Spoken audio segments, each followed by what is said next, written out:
Hey guys, Assalamualaikum. It's me Nina and welcome back to Nina Story. Kisah yang Nina nak cerita kejap lagi adalah tentang seorang lelaki yang digelar sebagai seorang pecincang yang gila. Walaupun dia ni pernah ditangkap dan kemudian dibebaskan, dia tak pernah serik dan dia masih lagi ulang perbuatan dia yang sama. Salah seorang mangsa dia yang mengalami nasib malang iaitu dipotong kedua-dua belah tangan guys. Kalau korang tertanya-tanya adakah mangsa yang kena potong tangan tu dia masih lagi hidup ataupun dah meninggal masa kena potong tu kan? Jawapannya masih lagi hidup. Dia sengaja potong tangan mangsa dia tadi tu supaya dia ni boleh slowly meninggal disebabkan kehilangan darah yang banyak. Dia bukan setakat potong, cincang, tapi ada lagi benda yang dia buat sebelum diorang ni meninggal. Jadi kalau korang nak tahu macam mana cerita ni, sebelum Nina cerita, apa kata korang subscribe dulu di bawah sebagai tanda korang support channel Nina. And so without wasting any time, let's get started.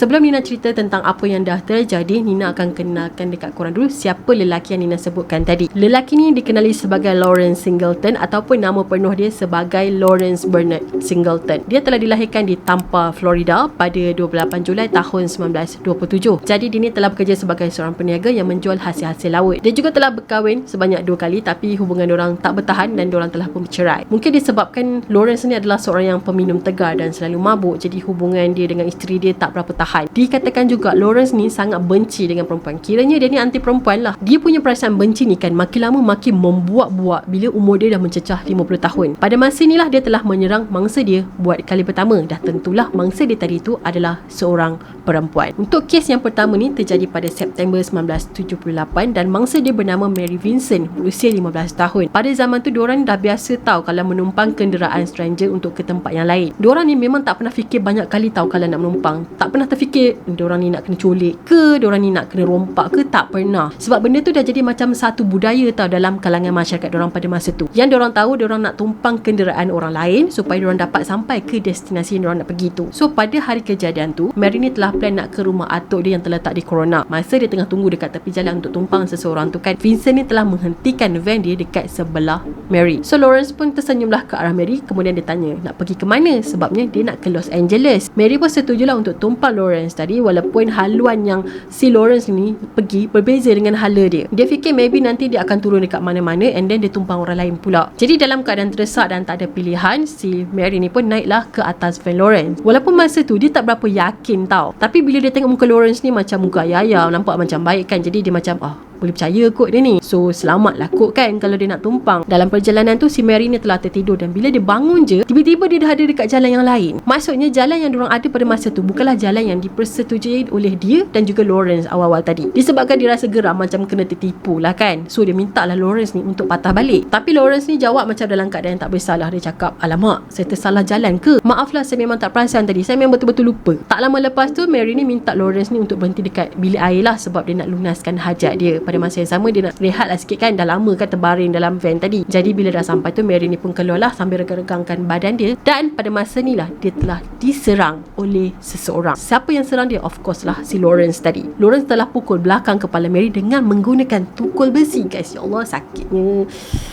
Sakit. Dia pukul bukan sekali tapi berkali-kali sampaikan Mary ni jadi lemah. Kemudian Lawrence heret Mary ni masuk ke dalam van dia. Dia ikat Mary pula dan kemudian dia sentuh Mary. Selepas Lawrence dah puas dengan nafsu binatang dia, dia pun telah drive dan pergi ke sebuah tempat iaitu di tepi tebing. Kalau korang fikir dia mesti nak tinggal Mary ni dekat sini, memang betul tekaan korang, tapi kan dia sebenarnya masih belum lagi puas. Ada benda lagi yang dia akan buat dekat Mary. Dekat sini dia paksa Mary tadi untuk minum secawan arak dan sekali lagi dia sentuh Mary ni buat kali kedua. Mary ni dah banyak kali merayu dekat Lawrence untuk lepaskan dia. Jangan buat dia macam ni. Kemudian si Lawrence ni pun heret Mary keluar dari van dia pula. So masa ni Mary terfikir, okay, sekarang ni mungkin Lawrence ni nak bebaskan dia. Tapi sebenarnya kan tindakan yang terakhir ni adalah tindakan yang tak boleh digambarkan dengan kata-kata. Kemudian Lawrence ni tanya Mary, kau nak bebas? Okay, baik, aku akan bebaskan kau. Lepas tu Lawrence ni ambil kapal and then dia tetak kedua-dua tangan Mary guys. Ya Allah, sakitnya. Dia tetak dekat sinilah bahagian pergelangan kedua-dua belah. Menjeritlah si Mary tu sebab sakit yang teramat sangat. Sebab dia kena potong hidup-hidup kot. Lepas dia dah potong tangan Mary tadi, dia tolak Mary tu jatuh daripada curam dan dia berharapnya Mary tu akan mati dekat sana je. So Lawrence ni fikir yang dia dah berjaya hapuskan Mary dan tak ada sesiapa yang tahu pada masa tu. Keadaan Mary pula pada masa tu selepas jatuh daripada curam, badannya memang ada banyak luka, tapi sebenarnya dia masih lagi hidup. Dia cuba untuk bangun dan angkat kedua tangan dia macam ni supaya darah tu tak keluar dengan banyak. Dikatakan Mary ni sempat berjalan sejauh 3 batu guys sebelum akhirnya dia jatuh tersungkur. Masa ni nasib Mary agak baik sebab ada sepasang suami isteri yang ternampak Mary jatuh rebah dekat tepi jalan. So diorang pun telah membawa Mary ni ke hospital untuk mendapatkan rawatan yang seterusnya. Jadi bila keadaan Mary dah stabil, dah okey semua tu, polis pun datanglah untuk interview dia untuk tahu siapa yang buat dekat Mary ni macam ni. Jadi Mary ni pun describe lah macam mana rupa Lawrence tadi tu kan, dan polis pun dapatlah lukis wajah Lawrence ni dengan sangat tepat. Kemudian lakaran muka Lawrence tadi tu pun telah diedarkan di tempat awam. Tak lama lepas tu jiran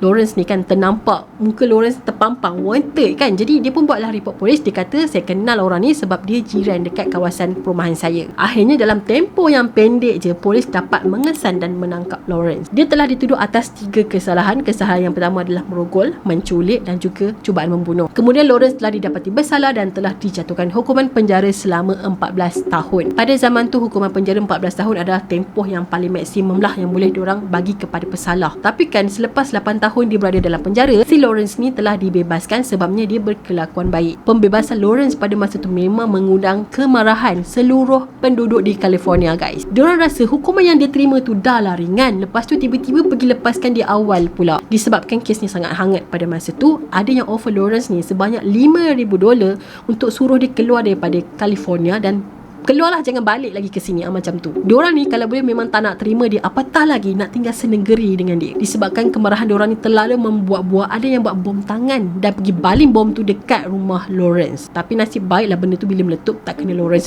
ni selamat. Disebabkan keadaan yang dah makin tak terkawal, polis pun terpaksalah quarantine si Lawrence ni di sebuah rumah di penjara San Quentin sampailah periode telah tamat pada tahun depan tu. Jadi lepas dah habis periode tu, dia pun telah balik ke Tampa, iaitu tempat dia membesar sebelum ni. Masa ni dia dah tak guna nama Lawrence lagi, dia telah menggunakan identiti dia yang baru, iaitu menggunakan nama Bill. Tapi kan Bill ni memang tak pernah serik dan dekat sinilah dia telah membunuh mangsa dia yang kedua, iaitu seorang perempuan yang bernama Roxanne Hayes berusia 31 tahun. Untuk kes yang kali kedua ni terjadi pada 19 Februari tahun 1997. Jadi pada masa tu ada seorang pelukis ni kan nak ke rumah customer dia untuk settle lah kerja-kerja dia yang macam tak habis lagi untuk touch up apa yang perlu. Tapi masa dia on the way nak ke rumah customer dia, tiba-tiba dia ternampak Lawrence ni dalam sebuah rumah tak pakai apa-apa dan badannya penuh dengan darah. Masa ni Bill aka Lawrence tadi tu tengah berdiri di hadapan Roxanne yang dah tak bergerak, terbaring dekat atas sofa. Roxanne pada masa tu dah pun meninggal disebabkan dia kena tikam berkali-kali. Kiranya pada masa ni si pelukis tu memang dah nampak Bill tu tikam perempuan tu berkali-kali sampai mati. Dia cakap dia boleh dengar tulang ni bunyi berlaga-laga tau, seolah-olah macam tulang ayam yang dipatahkan. Ngerinya bunyi tu kan. Tapi pada masa ni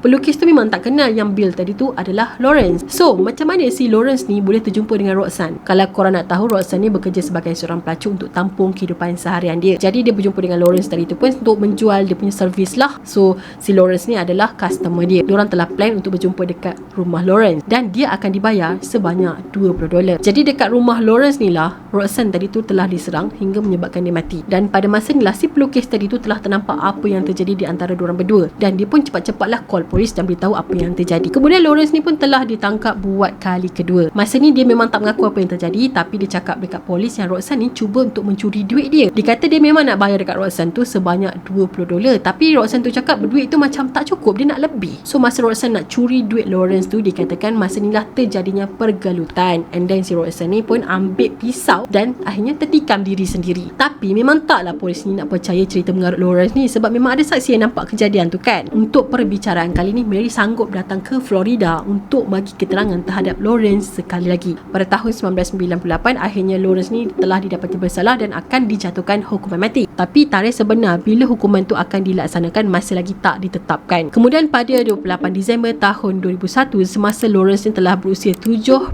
tahun, akhirnya dia telah mati disebabkan kanser. So sejak daripada kes Lawrence ni kan, California telah pun mengubah undang-undang diorang. Jadi hukuman penjara dalam tempoh yang lama telah dilaksanakan bagi pesalah yang melakukan kesalahan berat. So hukuman penjara tempoh yang lama tu contohnya macam diorang ni mungkin boleh dijatuhkan hukuman penjara seumur hidup. Tapi kan sebenarnya hukuman penjara penjara seumur hidup pun masih lagi tak berbaloi. Sebabnya dia dah potong tangan orang tu. Lepas tu ada yang dah mati bukan tikam dengan dia. Macam tak berbaloi langsung kot. Kalau dekat Malaysia dia ni memang dah sasar, dah kena gantung dah ni. Pengajaran yang kita boleh dapat daripada cerita ni kan, yang pertama, jangan mudah percayakan seseorang. Kalau korang nampak dia baik sekalipun, belum tentu dia baik tau. Sebab hati manusia tu kita tak boleh nak nilai, kita tak boleh nampak. Jadi apa-apa pun kalau korang nak tumpang orang ke apa-apalah kan, make sure berhati-hatilah Jadi Nina rasa setakat itu sajalah perkongsian Nina untuk hari ini. Kepada korang yang belum lagi subscribe channel Nina, korang boleh subscribe di bawah dan turn on notification supaya korang tak terlepas dengan video baru yang Nina akan upload pada masa yang akan datang. Dan jangan lupa untuk follow Nina di Instagram dan juga TikTok. Kita akan jumpa lagi next video. Bye bye. Assalamualaikum.